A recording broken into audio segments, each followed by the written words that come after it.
बिस्मिल्लाहिर्रहमानिर्रहीम अस्सलाम वालेकुम। द वीएन न्यूज़ के स्पोर्ट्स प्रोग्राम गेम टाइम में खुश आमदीद और मैं हूं आपका होस्ट कमाल याकूब।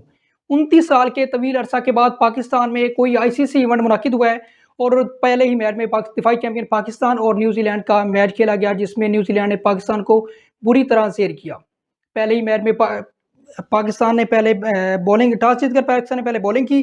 चूंकि कमेंटेटर के मुताबिक 270 टोटल एक बहुत अच्छा टोटल था, लेकिन पाकिस्तान ने एक गलत प्लानिंग और बहुत बुरी बॉलिंग की वजह से 321 का टोटल दिया। इससे पहले अगर देखा जाए, पहले जो चैंपियन ट्रॉफी के मैचेस हो चुके हैं ओवरऑल, उसमें 3 मैचेस में पाकिस्तान और न्यूजीलैंड का आमना-सामना हो चुका है और तीनों मैचों में न्यूजीलैंड ने पाकिस्तान को बुरी तरह शिकस्त का सामना ज़ेर किया और पाकिस्तान को शिकस्त का सामना करना पड़ा। और अगर हम वैसे आईसीसी व्हाइट बॉल टूर्नामेंट की बात करें 2019 के बाद, तो पाकिस्तान ने 2019 के बाद जितने भी मैचेस खेले गए, पाकिस्तान ने न्यूजीलैंड को ज़ेर किया।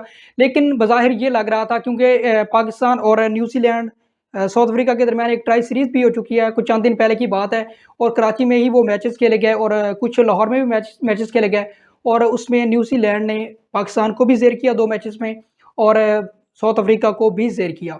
तो बज़ाहिर ये लग रहा था कि जितने मैचेस पाकिस्तान और न्यूजीलैंड आपस में खेल चुके हैं, एक तो ये बहुत बड़ा इवेंट था, पाकिस्तान दिफाई चैंपियन भी था और पाकिस्तान को सबसे बड़ा जो एडवांटेज था वो ये था कि पाकिस्तान का होम ग्राउंड था और पाकिस्तान अपने ही क्राउड के सामने मैच खेल रहा था। तो बज़ाहिर ये लग रहा था कि पाकिस्तान न्यूजीलैंड को टफ टाइम देगा और पाकिस्तान उनसे मैच जीतेगा। लेकिन सिचुएशन जितनी जो भी थी इसके बरक्स थी और नतीजा जो है वो बहुत मुख्तलिफ निकला। सबसे पहले अगर बॉलिंग की हम बात करें तो हमेशा की तरह घटिया प्लानिंग थी। 3 विकेटें पाकिस्तान ने लीं और बज़ाहिर ये लग रहा था कि 250 270 तक का टोटल होगा, इससे ज़्यादा न्यूजीलैंड नहीं बना पाएगा। लेकिन 2023 के वर्ल्ड कप के बाद से हम जब भी देखें कि पाकिस्तान पहली विकेटें थे 2, 4, 6 जल्द ले लेता है, लेकिन उसके बाद जो मिडल ओवर्स होते हैं और उनके मिडल ऑर्डर बैट्समैन हैं या जो उनके टेल एंडर हैं पाकिस्तान के खिलाफ, वो भी बहुत अच्छी बैटिंग कर जाते हैं। आज आपने देखा कि केन विलियमसन और मिचेल जल्दी आउट हो गए थे, तो बज़ाहिर ये लग रहा था कि उनकी जो रीढ़ की हड्डी माने जाने वाले बैट्समैन हैं दोनों, वो आउट हो गए हैं और पाकिस्तान जो है ना बहुत आसानी से 250-70 तक उनको रखेगा और पाकिस्तान इजीली मैच भी विन करेगा। लेकिन ऐसा नहीं हुआ। टॉम लैथम उसने विलियमसन का किरदार अदा किया टीम में और उसके बाद जब विल यंग ने मिचेल का किरदार अदा किया, दोनों ने सेंचुरियाँ बनाई और पाकिस्तानी बॉलर्स को कह सकते हैं हम कि खूब धोया। उसके बाद अगर बात की जाए उसके बाद उनके फ़िलिप्स की हाँ, उसके बाद अगर ग्लीन फ़िलिप्स की बात की जाए, तो ग्लीन फ़िलिप्स ने पाकिस्तान के मतलब क्या लास्ट ओवर्स में उसने बहुत अच्छी बैटिंग की है और एक अच्छी 50 बनाई है, तेज़ 50 बनाई है, जिसकी वजह से उनका टोटल 321 रन्स हो गया। और अगर फ़ील्डिंग की हवाले से बात की जाए, तो फ़ील्डिंग भी पाकिस्तान ने बहुत मायूस किया और बहुत बुरी फ़ील्डिंग रही। फ़ील्डिंग की ही वजह से पाकिस्तान के खिलाफ 321 रन्स का टारगेट बना, जो देखा जाने वाला एक बहुत बड़ा टारगेट है, एक पहाड़ टारगेट था।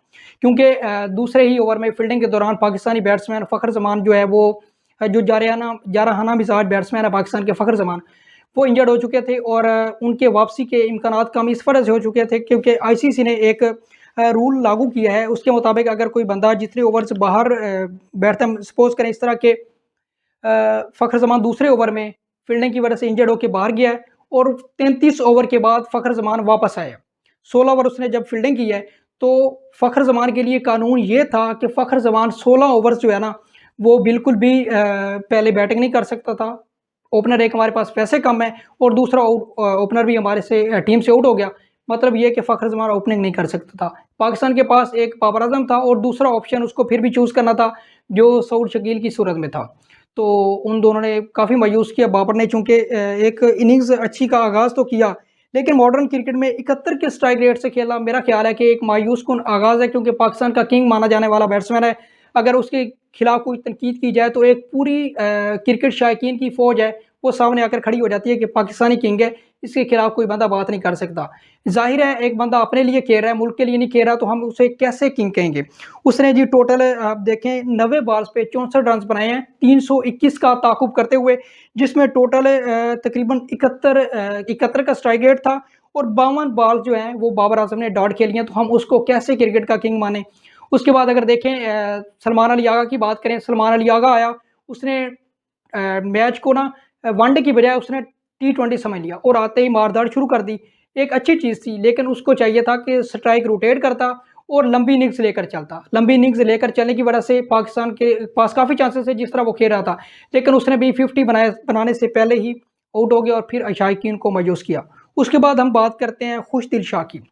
खुशदिल शाह पे चूँकि काफ़ी ज़्यादा तनकीद हो रही थी, टीम से काफ़ी अर्सा पहले निकाला गया था, लेकिन उस पे भी हर बंदा मतलब कि अलग-अलग राय रखता है। उसकी वजह ये है कि कुछ लोग कहते हैं कि उसको टी20 में उसकी कारकर्दगी की वजह से टीम से निकाला गया, वनडे में वो अच्छा खेल रहा था। लेकिन अगर अब उसको दोबारा टीम में शामिल किया गया है, तो अब ये भी देख सकते हैं कि उसको फिर टी20 की बुनियाद पर ही टीम में शामिल किया गया, क्योंकि वो बांग्लादेश प्रीमियर लीग खेल कर आया है और बांग्लादेश प्रीमियर लीग में उसकी कारकर्दगी जो थी वो काफ़ी बेहतर थी।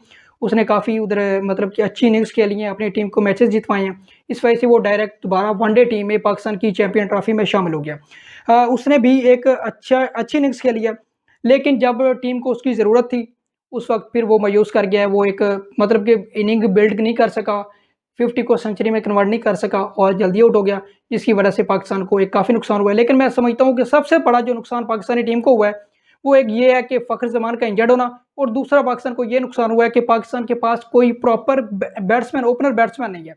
बाबर क्योंकि टी20 में तो ओपनिंग करते हैं, लेकिन बाबर आज़म वनडे में ओपनर नहीं है। वनडे में पाकिस्तान की तरफ से जितने भी रिकॉर्ड बनाए हैं बाबर आज़म ने, उसने मिडल ऑर्डर में वन डाउन पोजीशन पे बनाए हैं। तो हम उसको प्रॉपर बैट्समैन जो है ना ओपनर नहीं कह सकते। उसको हम मिडल ऑर्डर पे अगर खिलाते प्रॉपर बैट्समैन हमारे पास क्या उसका नाम है wicket keeper batsman Usman Khan, वो प्रॉपर बैट्समैन है।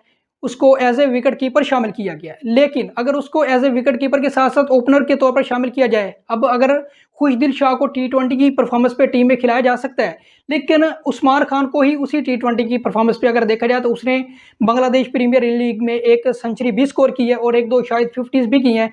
तो उनकी ओपनिंग में ही जितनी परफॉर्मेंस थी वो बहुत अच्छी थी। अगर उसको शामिल टीम में कर ही लिया था, तो बेहतर ये था कि उसको एज़ ए ओपनर खिलाया जाता, ताकि वो फ़खर ज़मान के साथ एक अच्छा एक लेफ्ट हैंड और राइट हैंड कॉम्बिनेशन बन जाता और बॉलर को भी इससे काफ़ी मुश्किलात पैदा होती हैं। फील्डिंग में भी टीम्स को काफ़ी मुश्किलात पैदा होती हैं जब एक लेफ्ट आर्म और एक राइट आर्म बैट्समैन दोनों क्रीज़ पर मौजूद होते हैं तो काफ़ी प्रेशराइज़ हो जाते हैं फील्डर्स भी और बॉलर्स भी, तो टीम को एक अच्छा आगाज़ मिल सकता है इससे। उसको भी नहीं खिलाया गया। उसके बाद सऊद शकील को खिलाया गया। सऊद शकील एक स्पिन के खिलाफ अच्छा खेलने वाला बैट्समैन है, लेकिन वो एक ओपनिंग में अच्छा नहीं खेल पाया। क्वेटा ग्लेडिएटर की तरफ से वो ओपनिंग कर चुका है टी20 में, लेकिन वनडे में अभी तक उसने ओपनिंग नहीं की। वो अगर मिडल ऑर्डर में खेलता तो हम कह सकते थे कि वो अच्छा खेल सकता था, लेकिन उसने भी मायूस किया। उसके बाद जो बाकी जितने भी बैट्समैन हैं उनके तो क्या ही कहने। उसके बाद हमारे टेल एंडर जो आते हैं, उनका कोई कसूर नहीं होता, क्योंकि हमेशा वो तो 1-2 छक्के लगा के ही चले जाते हैं। आज देखिए कि हारिस रऊफ ने भी 3 छक्के लगा दिए टेल एंडर में से, और उसका क्या नाम है नसीम शाह में ने भी 1 छक्का लगाया। 18-20 के करीब दोनों रन कर गए हैं हर बंदा फर्दन। और अगर हम फील्डिंग की बात करें तो आज आपने देखा होगा कि ग्लेन फिलिप्स ने फील्डिंग में जॉन्टी रोड्स की याद ताज़ा कर दी। उसने बहुत अच्छा एक नामुमकिन सा कैच लिया है। तो पाकिस्तान में ऐसी कोई फील्डिंग में कोई चार्मिंग नज़र नहीं आई जिससे हम कह सकते हैं कि पाकिस्तान ने फील्डिंग में जान मारी हो। तो अब सीन ये है कि पाकिस्तान को आगे 2 मैचेज़ हैं। पाकिस्तान के एक इंडिया के खिलाफ है 23 को दुबई में, और एक तकरीबन 26 या 27 को है बांग्लादेश के खिलाफ।